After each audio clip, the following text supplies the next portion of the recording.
The morning the old man didn't show up, the sky over the gas station felt strangely heavy, as if it sensed a storm was coming.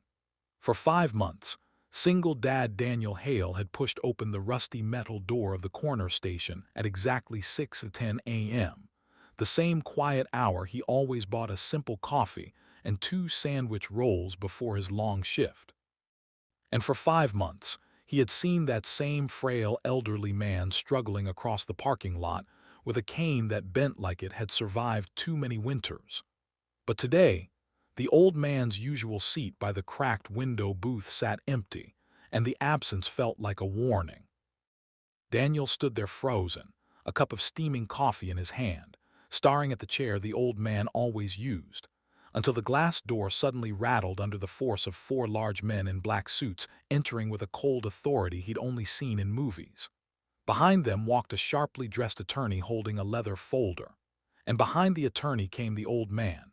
No cane, no trembling shoulders, only a steady, piercing gaze fixed directly at Daniel, as if this moment had been waiting for both of them. Before we dive deeper, if you believe kindness and second chances still matter in this world, please like, share, comment, and subscribe to this channel to support stories that uplift the heart. Daniel never expected to meet someone like the old man at such a random crossroads of his life. He was 37, exhausted, and living in a small rented apartment with his 8-year-old daughter Mia, doing everything possible to shield her from the struggles he carried like hidden weights. He juggled back-to-back jobs, mechanic, delivery driver, weekend warehouse shifts, because after his wife passed away, the world had become too expensive and too quick to judge a single father who was doing his best. Yet every morning at the station, no matter how tired he was, he noticed the elderly man sitting alone.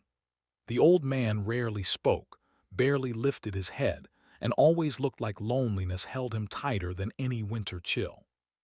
So Daniel started helping him, quietly at first, holding the door, carrying his grocery bag, offering him his chair when the place was full. Eventually, he began buying him a warm breakfast, something simple but enough to ease the old man's shaking hands. The elderly man never asked for anything, never begged, never hinted. He simply whispered a soft thank you each time, eyes filled with gratitude from a life that had clearly taken too much. Over time, Daniel realized how much these brief interactions softened the hardness of his own days. On mornings with no sleep, when he left home after calming Mia from nightmares she still had about losing her mother, the old man's quiet smile reminded him that giving, even when you feel empty, can refill places inside you that you forgot were hollow. The gas station staff noticed too. They often nodded at him, impressed. Some regular customers even smiled when they saw Daniel walk in, knowing he'd soon slide a breakfast plate in front of the elderly stranger. But Daniel never did it for attention. He did it because he knew kindness had saved him once too, back when he was drowning in grief and someone reached a hand toward him. In helping the old man, he felt like he was keeping some fragile goodness alive. But on that strange morning when the old man arrived with lawyers and bodyguards, everything about him seemed different. His posture was firm, not frail. His steps were confident, not slow. It was as if the fragile elder Daniel had known had been a disguise shed overnight. The gas station went silent as the men surrounded Daniel. Customers stared. Even the cashier froze. Daniel felt his heart pounding, unsure if he had done something wrong. The attorney stepped forward, greeting Daniel by his full name and reciting details about him, his jobs, his daughter, his financial struggles. Daniel felt exposed, as if someone had read every page of his life. He shifted uncomfortably, wondering how these strangers knew so much. The elderly man raised a hand, and suddenly the intimidating men stepped back.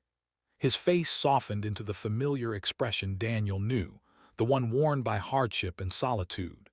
He introduced himself, not as the lonely old man everyone assumed, but as Arthur Lennox, a reclusive businessman who had once owned multiple companies before retiring into a life few people understood.